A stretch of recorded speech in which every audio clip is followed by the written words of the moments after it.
9. L'argent et sa valeur.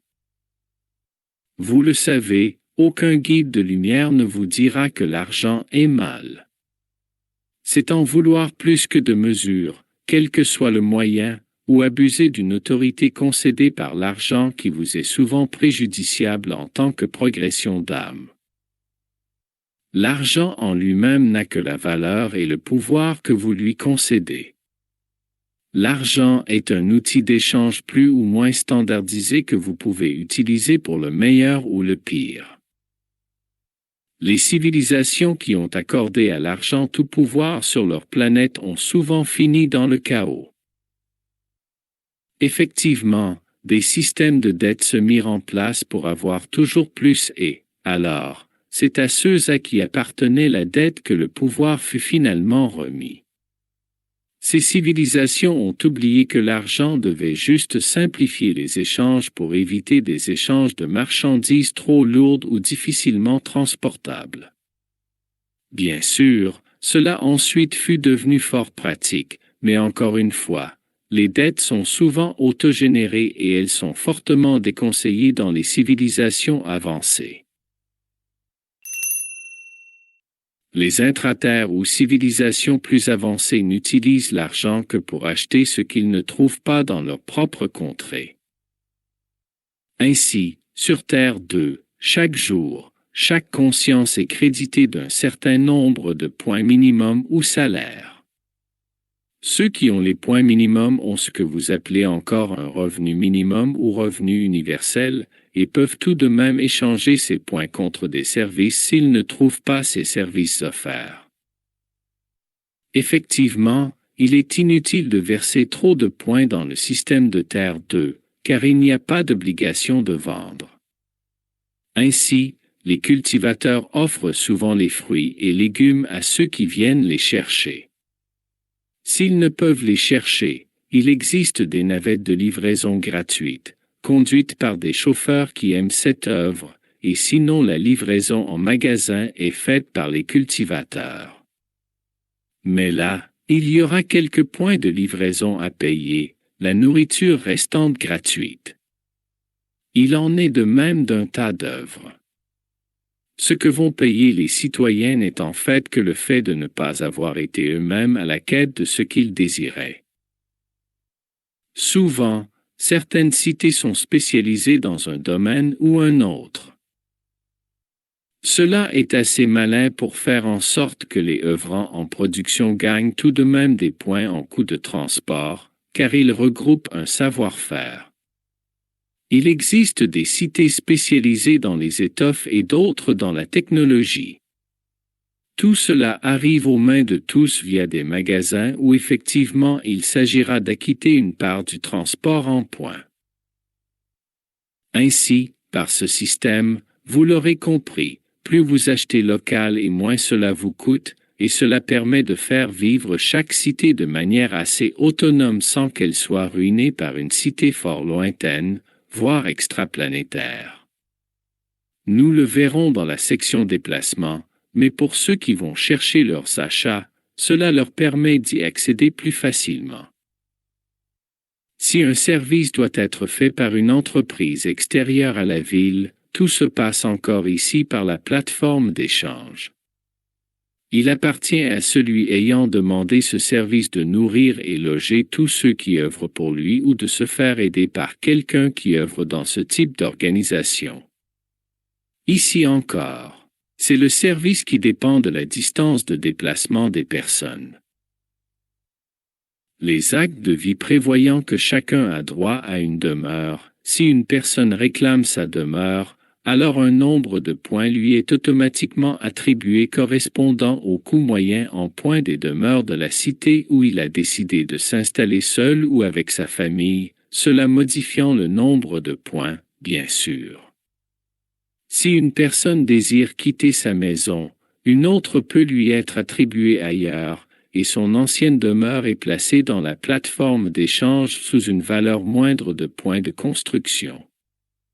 Ainsi, une personne peut s'installer dans une autre cité, dans une maison plus grande, si elle rajoute des points ou si sa famille s'est agrandie, et quelqu'un peut, avec son forfait demeure, avoir une maison d'occasion tout en gardant le bénéfice des points restants pour l'utiliser comme bon lui semble. Ce système permet de s'assurer que le moins de maisons possible soit gâché et permet à ceux n'ayant pas beaucoup de points de profiter tout de même d'une plus grande qualité de vie. Même si beaucoup de productions de base sont offertes localement, chacun peut gagner des points par son travail tout en restant raisonnable. C'est à chaque œuvrant de décider du nombre de points de son travail. Que cela soit en individuel ou en collectif, si la production ou le service est vendu localement, beaucoup de services sont offerts par des œuvrants exerçant au minimum ou des retraités. Si le bien ou service est vendu en points, alors, selon la cité, une taxe sera prélevée par le système pour la cité. Nous parlons donc ici d'une forme d'imposition permettant aux cités et au système de points de pouvoir aider et œuvrer pour la multitude. De même, chaque planète désirant vendre sur une autre planète doit s'acquitter d'une taxe correspondant à la planète de destination. Tout est fait pour que chaque planète soit autosuffisante dans ce système et, s'il existe des échanges commerciaux, il n'existe pas de secret de fabrication. Effectivement, les conseils de sages planétaires échangent souvent entre eux des technologies, ou concepts, ou recettes, pour améliorer la vie de chacun sur chacune des planètes, qui peuvent ensuite proposer à ces âmes la mise en œuvre de ces nouveautés. Tout est assez harmonieux dans ce système. Vous comprenez mieux qu'il ne faut pas grand-chose pour vivre sur Terre 2, et si le minimum demande des déplacements, dans une Terre 2 où chacun a une habitation et où la population est poussée au maximum à l'échange, il est tout de même facile de vivre tranquillement. Et comme l'esprit de communauté, dont nous reparlerons bientôt, permet à chacun d'offrir ce qu'il désire, la qualité de vie est très propice au développement de l'âme qui reste, malgré toutes ces considérations matérielles, le but principal de l'existence dans un monde de matière. Pour que le système d'échange de points fonctionne, vous devez vous demander d'où vient ce système de points. D'où vient l'argent, diraient certains d'entre vous. Il s'agit principalement de crypto-monnaies. Les gouvernements n'utilisent pas de système de banque.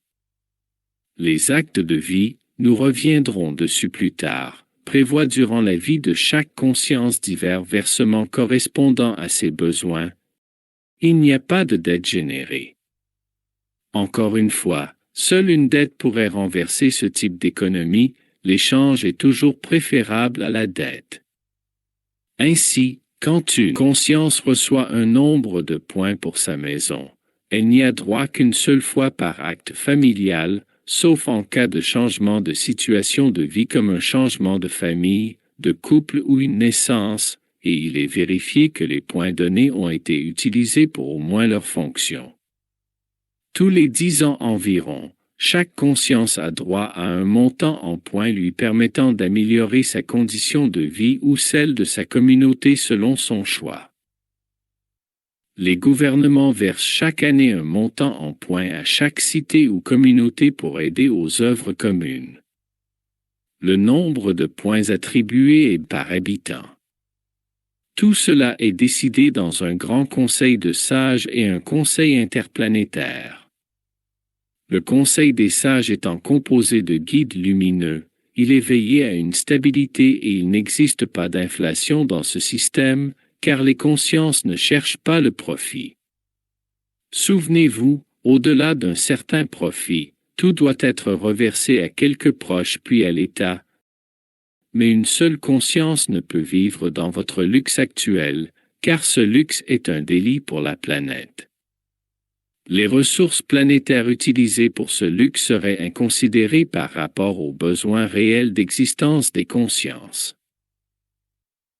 La seule forme de luxe qui peut exister est que ceux ayant atteint le maximum de points peuvent se permettre de résider sur plusieurs planètes, car le coût des voyages intergalactiques leur est réduit en remerciement de leurs œuvres. Cependant, ceux qui habitent plusieurs planètes doivent s'acquitter d'une forme d'impôt hors de leur planète d'origine. Vous le verrez, vous pourrez changer de planète assez facilement, c'est habiter plusieurs planètes qui, en termes de points, peut coûter. Les sages ont décidé cela, car ils savent que si une âme s'est incarnée sur une planète, c'est qu'elle a une œuvre précise à y faire et elle y est ainsi incitée.